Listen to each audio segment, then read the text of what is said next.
महाभारत काल की बात है। एक बार कृष्ण और बलराम किसी जंगल से गुजर रहे थे। चलते हुए काफी समय बीत गया और अब सूरज भी लगभग डूबने वाला था। अंधेरे में आगे बढ़ना संभव नहीं था। इसलिए कृष्ण बोले, बलराम हम ऐसा करते हैं कि अब सुबह होने तक यहीं ठहर जाते हैं। भोर होते ही हम अपने गंतव्य की ओर बढ़ चलेंगे। बलराम बोले, पर इस घने जंगल में हमें खतरा हो सकता है, यहाँ सोना उचित नहीं होगा। हमें जागकर ही रात बितानी होगी।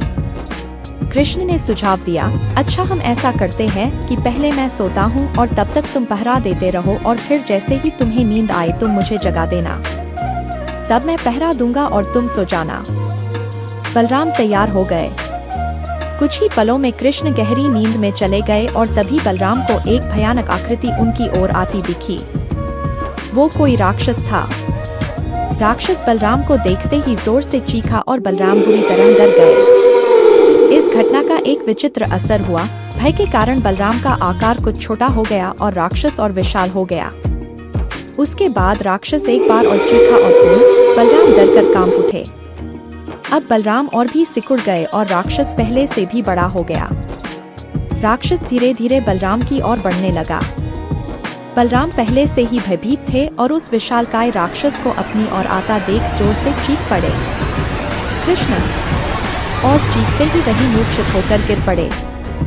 बलराम की आवाज सुनकर कृष्ण उठे। बलराम को वहां देख उन्होंने सोचा कि बलराम पहरा देते देते थक गए होंगे और सोने से पहले उन्हें आवाज दी होगी। अब कृष्ण पहरा देने लगे। कुछ देर बाद वही राक्षस उनके सामने आया और जोर से चीखा। कृष्ण जरा भी घबराए नहीं और बोले, बताओ तुम इस तरह चीख क्यों रहे हो? क्या चाहिए तुम्हें? इस बार भी कुछ विचित्र घटा। कृष्ण के साहस के कारण उनका आकार कुछ बढ़ गया और राक्षस का आकार कुछ घट गया। राक्षस को पहली बार कोई ऐसा मिला था जो उससे डर नहीं रहा था। घबराहट में वह पुनः कृष्ण पर जोर से चीखा। इस बार भी कृष्ण नहीं डरे और उनका आकार और भी बड़ा हो गया, जबकि राक्षस पहले से भी छोटा हो गया। एक आखिरी प्रयास में राक्षस पूरी ताकत से चीखा, पर कृष्ण मुस्कुरा उठे और फिर से बोले, बताओ तो क्या चाहिए तुम्हें? फिर क्या था, राक्षस सिकुड़कर बिल्कुल छोटा हो गया।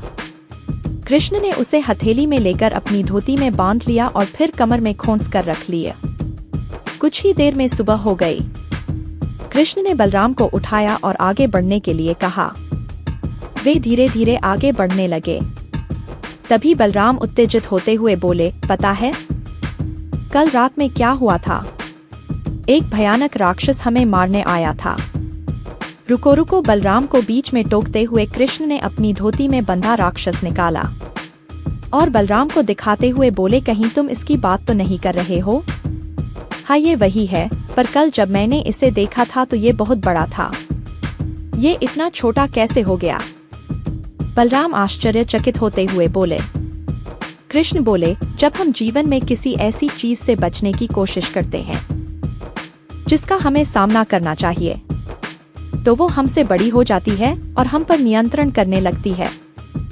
लेकिन जब हम उस चीज का सामना करते हैं जिसका सामना हमें करना चाहिए, तो हम उससे बड़े हो जाते हैं और उसे नियंत्रित करने लगते हैं।